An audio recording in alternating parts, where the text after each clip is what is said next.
What's it, SHOUTS? It's the post-match Shouts podcast. F***ing hellfire. This week is all about the January transfer window. John Durant, Al Nassr is the big one as things stand.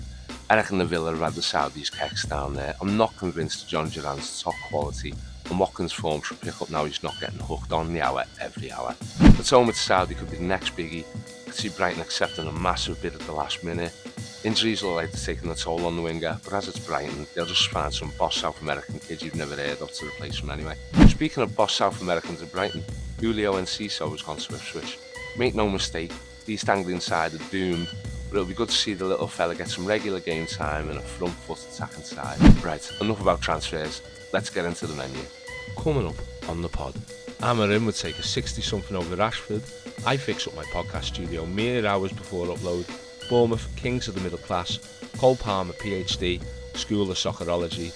Come and learn with me. Dutch Red's Guide to Liverpool. Big Verge says it looks like a butt plug. And Big Ange falling upward.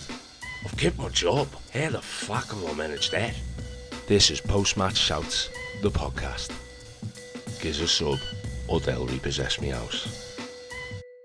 The Premier League's most quotable head coach, Ruben Amorim, was back at it this weekend, whinging about Marcus Rashford not putting the work in and saying, I would put a 63-year-old in before a player who doesn't give his maximum every day. Which got me thinking, which three current 63-year-old ex-pros would strengthen the current United lineup? Here's my picks. Number 1, Carlos Valderrama. A number of United fans have a serious blind spot for Bruno Fernandes and strangely think he's world class. He's not. He's a moan and whinging bastard who looks like a chronically ill Ralph Little. An upgrade in the number 10 position would be Carlos Valderrama, the silky, boffy-headed Colombian tricotista of yesteryear, who brings style, grace and goat-level hair to the theatre of dreams and wouldn't constantly look like he's about to cry like their current go-to playmaker. Number 2, Lothar Matthäus. Lothar Matthäus was an absolute powerhouse in his pomp. Balloon d'Or winning box-to-box midfielder turned sweeper in his 30s once his legs had gone. Even at 63, he'd be an upgrade in the current United squad. Way less doddery than Casemiro, loads more ability than Ugarte. And with his leadership and determination, he'd be a 9,000% upgrade in the centre of that three-man defence. Number 3, Ian Rush. United haven't had a decent striker since Van Persie was banging them in, and a pre-hair transplant was what they wouldn't give for a striker like Ian Rush in his prime, the OG defensive striker who's pressing and harrying the defenders, only bettered by his innate goal-scoring ability. The thing is, he'd never do it. Liverpool through and through that man, a certified club legend.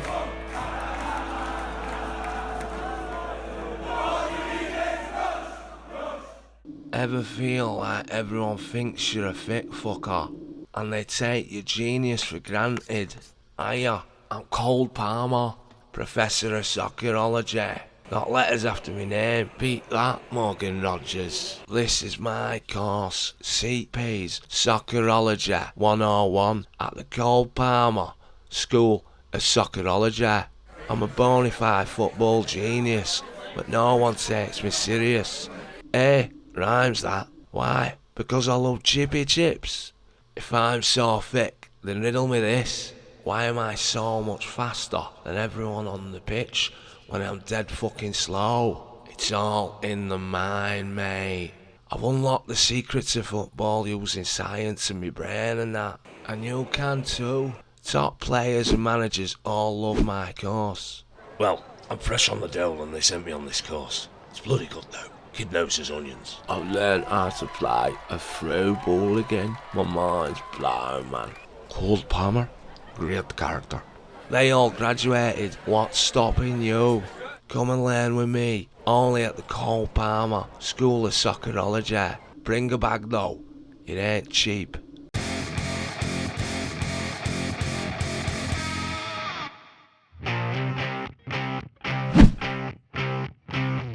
High-flying Forest travelled to the south coast to meet a confident Bournemouth side who duly leaded them. No pressure on Clive here as he unleashed a casual 25-yard rocket, while Tara made it 2 with a looping header. That man got a second of, let's say, abstract footwork in the away side's penalty area before prodding home. He was then gifted his hat-trick, scoring a rebound after Forest completely switched off. Semenyo completed the route, squeezing a cheeky driven effort across cells and doing his burgeoning reputation as one of the Premier League's most promising young wingers no harm in the process.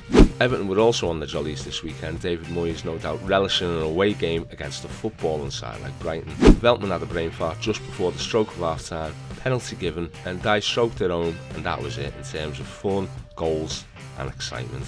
Ipswich were a pain in the arse for Liverpool on the opening day of the season, and I was a bit nervous about this one. It's clearly been a long hard season for Ipswich though, as we absolutely bummed their heads off. Szoboszlai dropped the shoulder and arrowed the left footer past Walton for our first. Mo bladdered in Gakpo's back post cross for our second. Gakpo then turned goal scorer, slotted from the penalty area for our third, and got his brace in the second half, rising majestically to dispatch Trent's wonderfully curled cross. Ipswich got a consolation, but no one gave a fuck. Southampton are desperate for points, but it looked a tall order on paper to get anything out of high-flying Newcastle. They took the lead, however, Bednarek thumping a header past the stranded Dubravka, but that was it for Southampton, and Newcastle duly romped home. Isak from the penalty spot, in off the post for his second, and Anthony Gordon put Sandro Tonali through to steer clinically past McCarthy to take home the 3 points. How was that for you, Tone? It was like stealing candy from a big stripy baby, that lad. Two sides that look a bit rudderless at either ends of the table in this one at Molineux. Arsenal took home the 3 points, Calafiori and his glorious Barner firing a half volley home from a loose clearance. Still hanging in there, Gunners, aren't you? You know City will wake up eventually, but you wouldn't exactly bet on them doing the business against a confident Chelsea. Noni Madueke sneaking in after City's new Borat fella's botched clearance. The citizens clicked just before half time though. Mateus Nunes drove into the box. His effort was saved, but Gvardiol stabbed home the loose ball. Ederson went route 1 for Haaland to make it 2. The big Viking bastard clipping the ball over an Aaron Sanchez. Yet more agricultural saga made it 3. Ederson hitting De Bruyne, whose flick on found Haaland, who pinned the centre half, then poked through for Foden to prance onward and steer past Chelsea's hapless keeper to end the contest.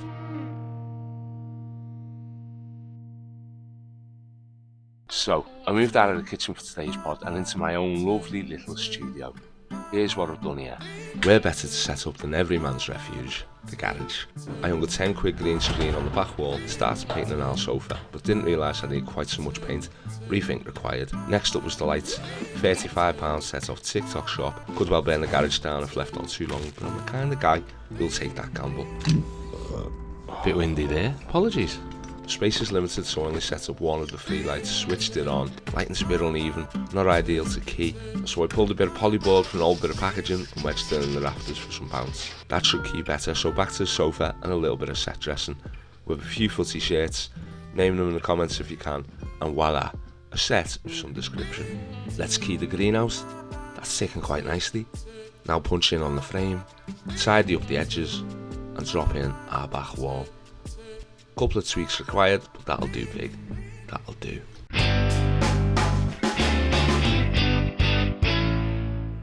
Hey there, I'm Verge, aka Big Sexy Verge. I'm really rude Ryan Gravy Burger. Take this, dick lickers. And I'm Cody Gag-Gags. I'm a good boy with Jesus in my heart. And this is the Dutch Red Super Sexy Guide to Liverpool. For sure, people think that Liverpool is just an endless row of council tenements. That's super wrong. It's a really beautiful place. Look at this Sefton Park. It's fucking sexy, no? And just up the highway is Formby, where you can move to forget your working class roots, hustle guys like Stevie G. Can I get an autograph, Stevie lad? Oh, for fuck's sake. And chill with goddamn motherfucking fairy ass red squirrels, man. That's a car for a few quid, As a good religious boy, I like to come to the Anglican to praise our Lord Jesus Christ. I don't go to the other cathedrals because Big Verge says it looks like a butt plug. This is Connie Square, the place where the sexy girls and boys come to drink, dance, and maybe have a little smooch sexy time in a kebab shop doorway. It's nice. Liverpool is home to the oldest Chinatown in Europe, so expect some boss Chinese scran here and enjoy the novelty of all the Chinese men shouting at you in Scouse. You don't get prawn crackers for free no more, lads, so get, or I'll throw a bucket of piss water over you. There is art, culture and all that cool stuff here. It's the best. What do you think, Arne Slot? What are you dickheads doing? Stop making content. We have a league to win. Sorry, Gaffer. That's it for now. Ta-ta!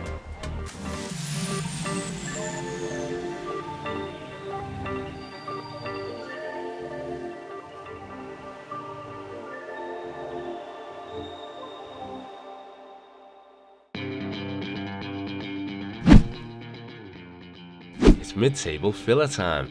Palace visited the G-Tech with 2 wins on the bounce, but it was Brentford who took home the spoils, and Buemo missed from the spot but got to retake the penalty because Palace's entire backline was just chilling in the box when he struck it. He subsequently buried the retake. Sharda then scored a monster of a header before Romain Esse, on his first touch in the Premier League, hit back, but it was too little, too late. A battle of the no-opers here, Spurs falling to bits, Leicester destined to fail. Spurs notched the opener, Richarlison heading on the move from a delicious Pedro Porro cross. Leicester then turned the game on its head, Vardy scoring through sheer determination and bug-eyed Red Bull-fueled rage, and then El Canous? No, me neither. Well, he cannily used Ben Davies as a screen to bend his effort round and past Spurs' 8-year-old goalkeeper, whose name still escapes me. The battle of the claret and blue here, the winner gets the title of least shit team that wears claret and blue. Jacob Ramsey outmuscled Koufal and struck a left footer across Areola to open the scores 8 minutes in. West Ham levelled on the 70th minute, Emerson banging home a header at the back stick. Spoils were shared, both teams still quite shit. The United Carnival freak show of horrors rolled into West London, spoiling for some kind of retribution following week 22's humiliation. And what you know, they got it. Martinez's massively deflected effort lobbing Leno, winning the game for a United side that still doesn't seem to know if it's coming or going. Unless you're Rashford, and then you're definitely going, aren't you?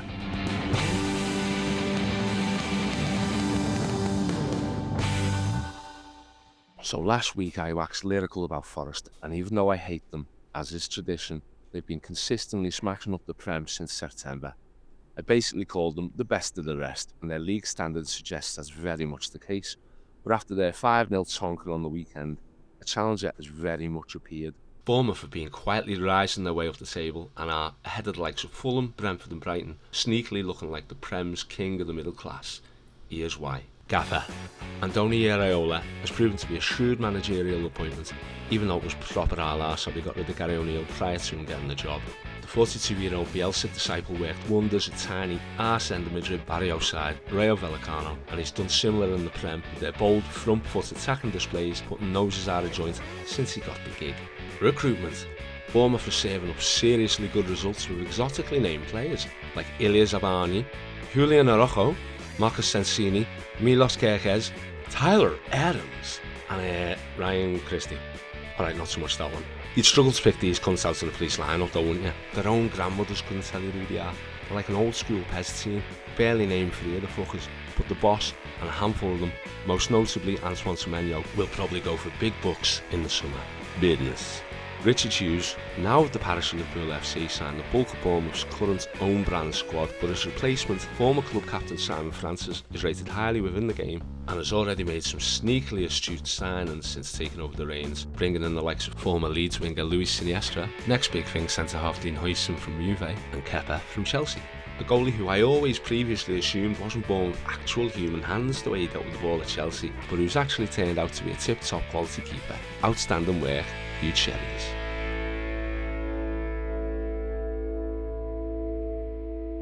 Stand the flaming crows. I've kept my job. How the fuck have I managed that?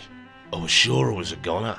Fortunately, the only thing Danny Boy hates worse than a run of defeats is handing out some severance packages to inept first-team coaches. Thank Christ for that, eh? Unfortunately, I'm now in the last chance Premier League saloon, guys. One more soccer beatdown, and I'm out on my big fat ass. How can I turn this round though? What's a guy to do? Do I lead by example? Get fit so the players get fitter? Do I attend some kind of class to unlock my potential? Do I go to Japan and just buy a load of Japanese lads like I used to? Or do I just play slightly less gung-ho footy? Nah, fuck that. That wouldn't work at all. Maybe I'll do all of that. Or none of it. Whatever which way. I'm still in with a shot and that's all that matters. Fake it till you make it, guys. Never give up. That second season trophy is well and truly in the bag.